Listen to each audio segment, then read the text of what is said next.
Hey y'all, it's Paula with Hillbilly Orchids. Welcome back to my channel. I hope everybody's having a fantastic day. We are, I want to go over some of my Zygos. This is every Zygo that I own. This was a viewer request from Bruno Hassault. I hope I said that correctly. I'll put it up on the screen just in case and if I butchered your name, I'm so sorry. Yeah, I am not so good with names. I can't say a lot of words right anyways because of my accent. But, yes, he asked me if I could, he said, I would love to see some more of your Zygos. And I'm like, okay, not a problem. I haven't really updated anything, haven't really done a whole lot with just my Zygos. I didn't think I had this many Zygos, for one thing. Little shocked once I got them all on the table, and I'm like, what did I do? Yeah, I've got more Zygos than I actually anticipated, but they're kind of sporadically placed throughout the grow room. So basically, this is all the Zygos that I own. I keep them in my hot, moist grow room. 72% humidity at 81 degrees Fahrenheit. Gets pretty hot in here. And the humidity is usually always pretty high. So to say that these Zygos are cold growers is really a false statement. That is really a myth.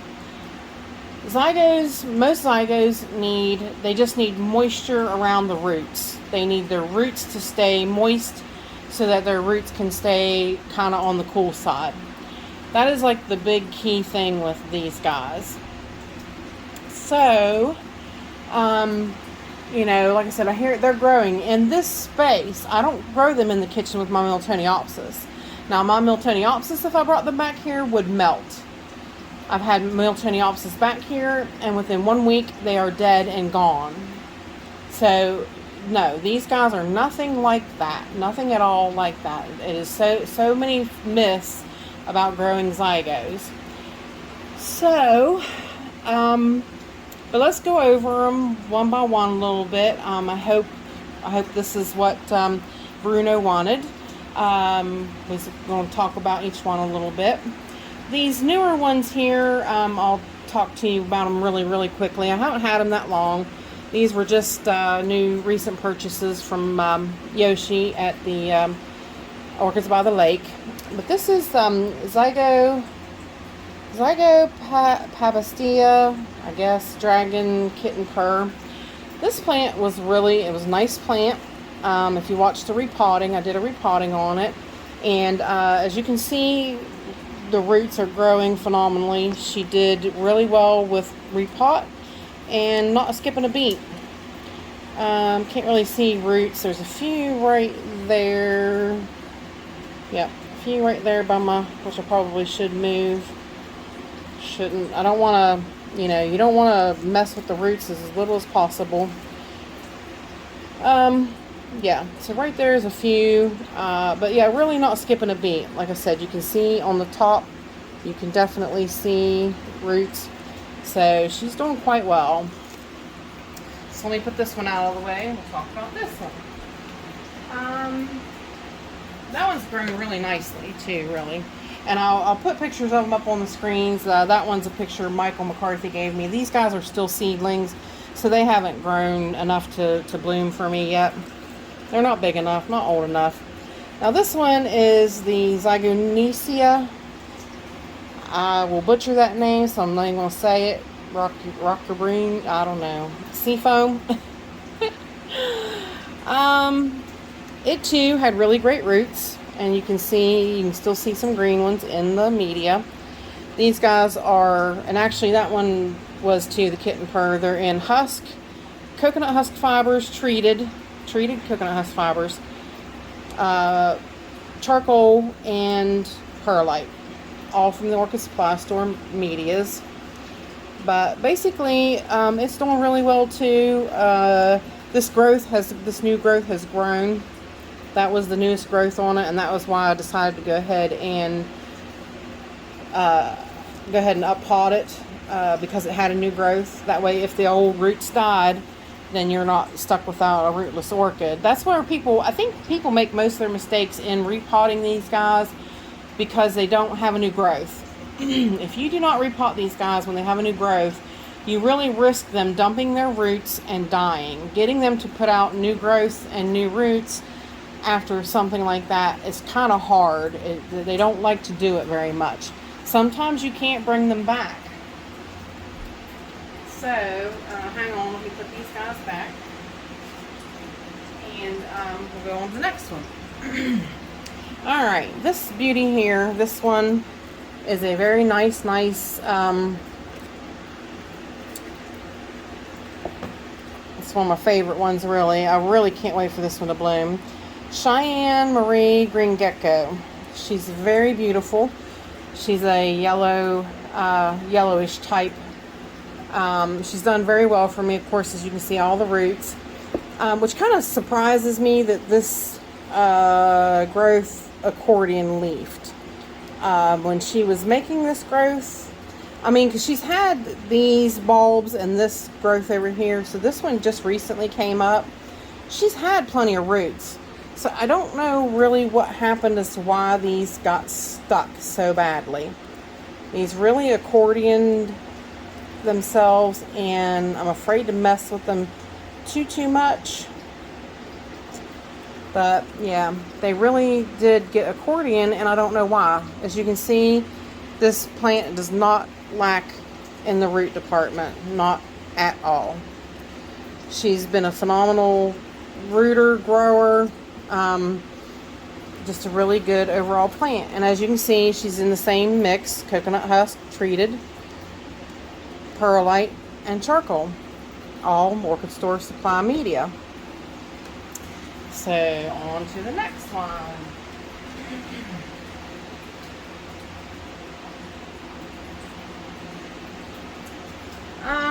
Let's go with this little baby girl. This one's a really awesome one. This is a miniature. This is a miniature zygo.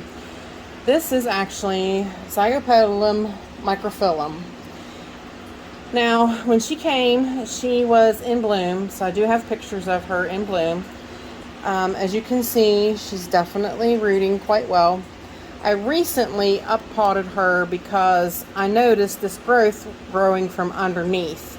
So I kind of tipped her back. I put her in it. I just took her out of her old pot, put her in this pot, and I kind of tipped her back so that this new growth could come out and grow up like it should.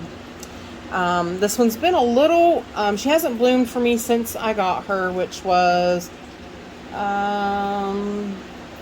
it's really light, can't see it very well.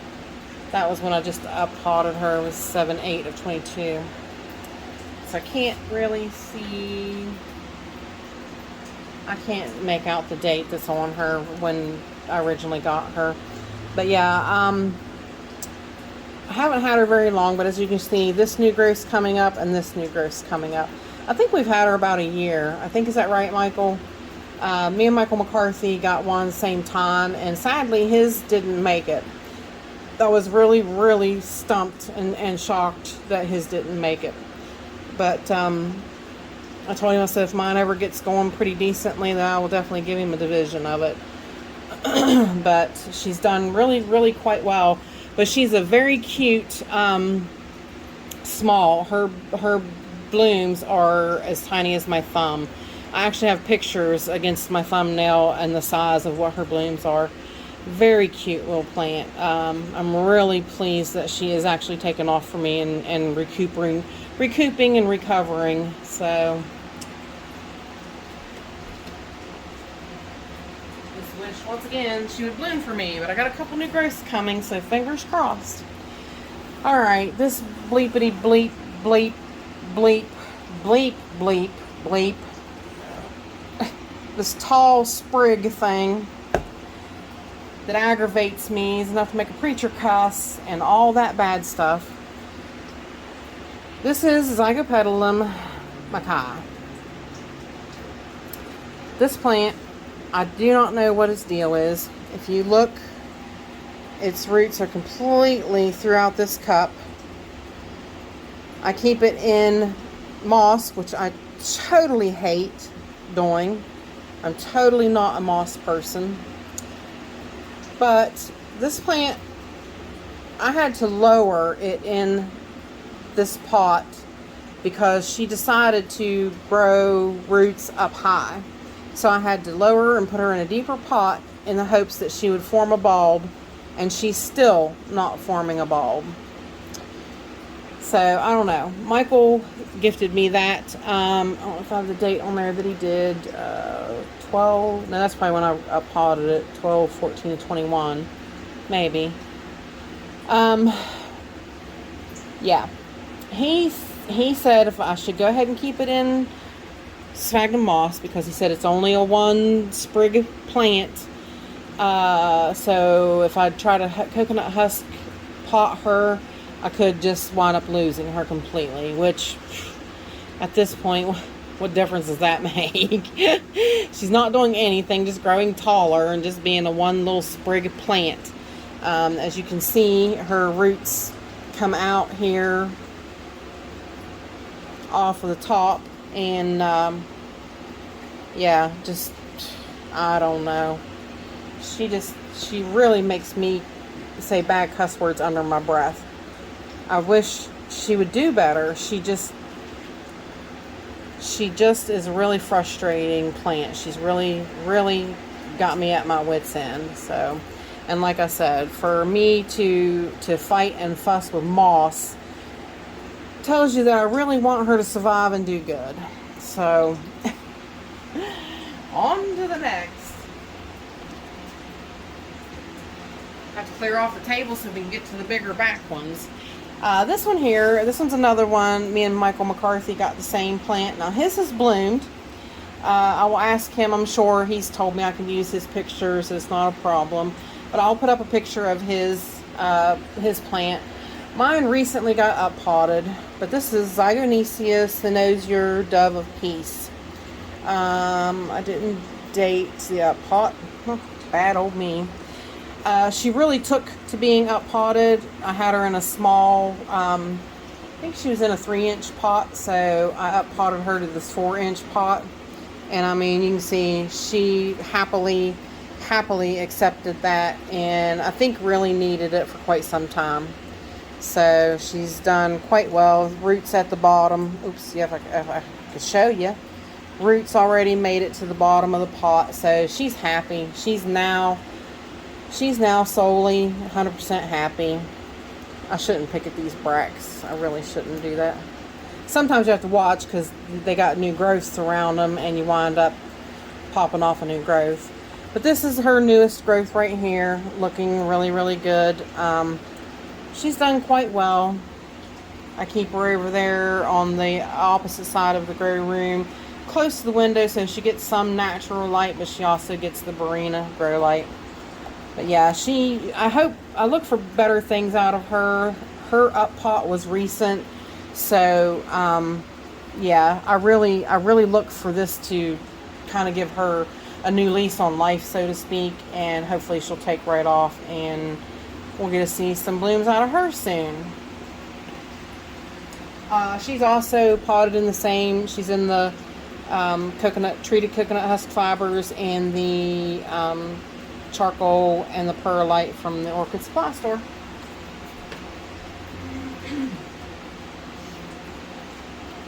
Alright, now, eeny, meeny, miny, mo. Let's see if I can get under the camera and get this one here. This is another one that Michael refuses to let me repot. That's so funny. This is one that he recently sent me on 2/24/22. This is Zygopetalum Adelaide Meadows. This is the beautiful one that smells like baby powder. I loved the fragrance when it came. So super happy that I have this one in my collection now. I kept looking because I was like, I really want one of those. He said it smells like baby powder, and I'm like, I'm all in. I want a plant that has a flower that smells like baby powder. That's amazing. So, but she's done really well, even though she's in moss.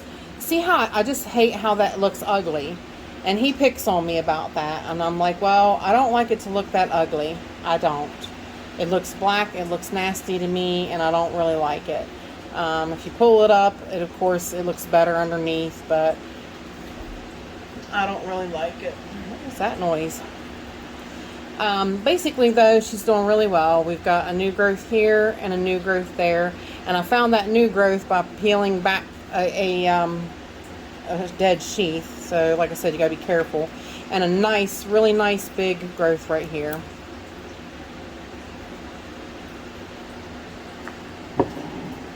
But that is Adelaide Meadows.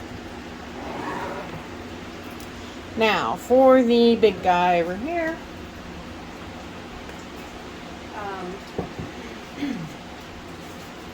This one here is the, let's see if I can reach it. Ugh. This is the one that I recently busted up. This is the No Eno, which aggravates me. This is a very recent repot. It is in the treated coconut husk chunks with the perlite and the charcoal, all from the Orchid Supply store. If you look, she's doing quite well. This root here is growing up because I removed a sheath and it was growing up the sheath. So hopefully it should start going down, or I'll try to train it to go down. But this new growth is looking really good on this plant. This plant has bloomed for me one time. I did, when I had it in the window, I had it too close and I think it really got too much light. So be very careful about that when you're moving them around. But otherwise, so far, its up pot looks really, really good. It's really not doing bad at all. And it's in a smaller pot. It was in such a big pot that I really didn't have place, I didn't have room for it. So I split it up and I put it in, to split the bulbs up, and I put it in this moss like Michael asked me to. He said, because I told him I was going to do it in coconut husk fibers, and he said, just do it in moss. And I'm like, okay. So, but I'm glad I did because... Yay! We have a new growth on this one already. So very nice, very nice. This one should take right off soon as it starts, you know, get some size and whatnot on it. Should be able to up pot it and start it off. This one so far is not doing anything. Don't have anything happening on this one, which is kind of odd because it's really a big growth, or couple big bulbs. Should maybe pull those are dead roots in between it there.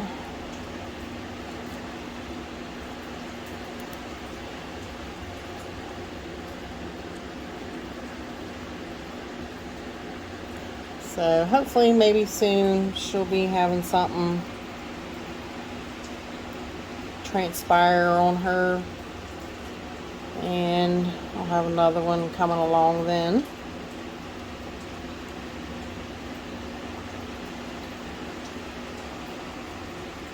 It's a big old piece of perlite.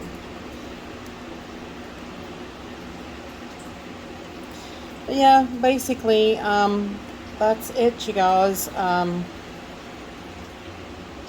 was that soft. Put it back in the moss and